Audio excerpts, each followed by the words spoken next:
Hello viewers, நாம் இன்றைக்கி என்ன பார்க்க போகிறோன்னா ட்ரேடிங் அண்ட் இன்வெஸ்ட்மெண்ட் பற்றி தான் பார்க்க போகிறோம். ஓகேங்களா? First of all trading and investment ரெண்டுமே ஒரு கம்பெனி இருக்குன்னா அந்த கம்பெனியில் நம்ம அந்த ஸ்டாக்ஸ்ன்னு சொல்லுவாங்க, அந்த ஸ்டாக்ஸ் வாங்கி நம்மளோட மணியை நம்ம இன்க்ரீஸ் பண்ணிக்கிறதுக்காக தான் நம்ம இதை யூஸ் பண்ணுறோம். ஓகேங்களா? ஃபார் எக்ஸாம்பிளுக்கு ட்ரேடிங் எடுத்துக்கோங்களேன்.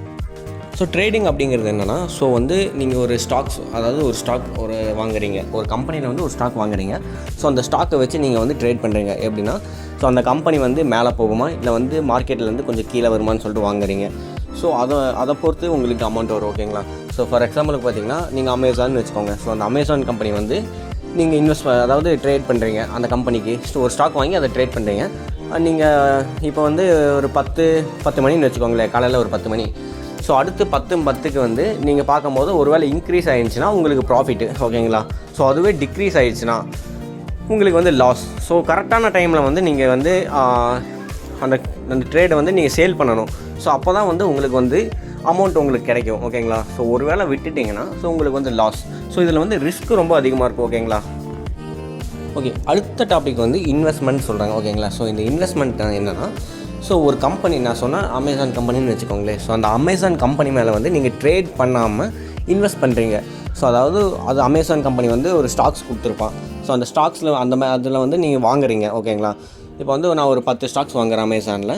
எனக்கு லாங் டேர்ம் இன்வெஸ்ட்மெண்ட் பண்ணுறேன். ஓகேங்களா? அப்போ என்ன நடக்குன்னா இது ஒரு 10 ஸ்டாக்ஸ், ஒரு ஸ்டாக்ஸோட விலை 100 வச்சுக்கோங்களேன். பொதுவாக நான் சொல்கிறேன் 100 வச்சுக்கோங்க. அப்போ லாங் டேர்ம் இன்வெஸ்ட்மெண்ட் பண்ணும்போது அந்த கம்பெனி க்ரோ ஆச்சுன்னா உங்களுக்கு ஒரு குறிப்பிட்ட அமௌண்ட் கொடுப்பாங்க. எப்பயுமே நீங்கள் ஒரு கம்பெனி மேலே நீங்கள் பெட் பண்ணுறீங்கன்னா, அதாவது ஸ்டாக்ஸ் வாங்குறீங்கன்னா ஒரே கம்பெனியில் எல்லா ஸ்டாக்ஸும் வாங்காதீங்க. எப்போ ஒரே கம்பெனியில் வாங்கினீங்கன்னா அந்த கம்பெனி ஒரு வேளை லாஸ் ஆகிடுச்சுன்னா உங்களுக்கு ப்ராஃபிட் கிடையாது, லாஸ் மட்டும்தான் உங்களுக்கு வரும். ஓகேங்களா? அதுவே நீங்கள் ஒரு 4-5 கம்பெனியில் ஒரு 2 ஸ்டாக்ஸு 3 ஸ்டாக்ஸ்னு ஒவ்வொரு கம்பெனியில் வாங்கினீங்கன்னா உங்களுக்கு ப்ராஃபிட் வரதுக்கு கண்டிப்பாக வாய்ப்பு இருக்குது. நீங்கள் ஒரு கம்பெனி லாஸ் ஆனாலும் மற்ற 2 கம்பெனி உங்களுக்கு ப்ராஃபிட் கொடுக்கும். ஓகேங்களா?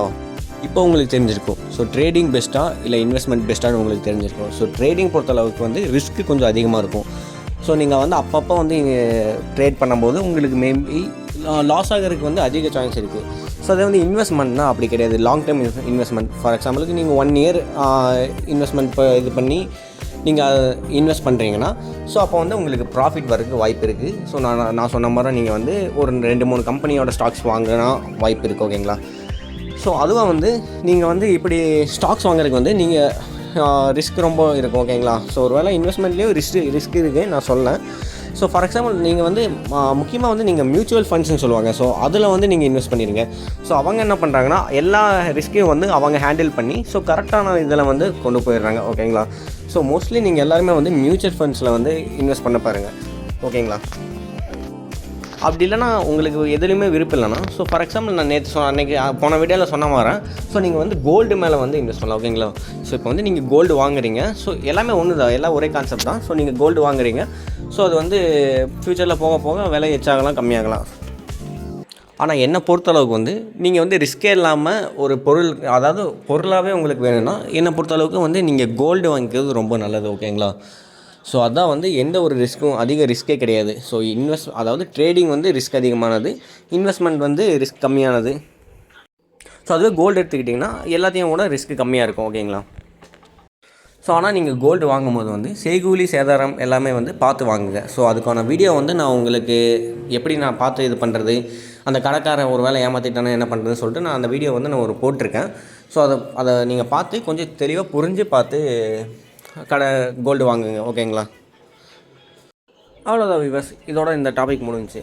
இந்த வீடியோ நீங்கள் லைக் பண்ணிட்டு உங்களுக்கு தெரிஞ்ச 4 பேருக்கு அனுப்பிவிடுங்க. அவங்க பார்த்து தெரிஞ்சுக்கிட்டோம்.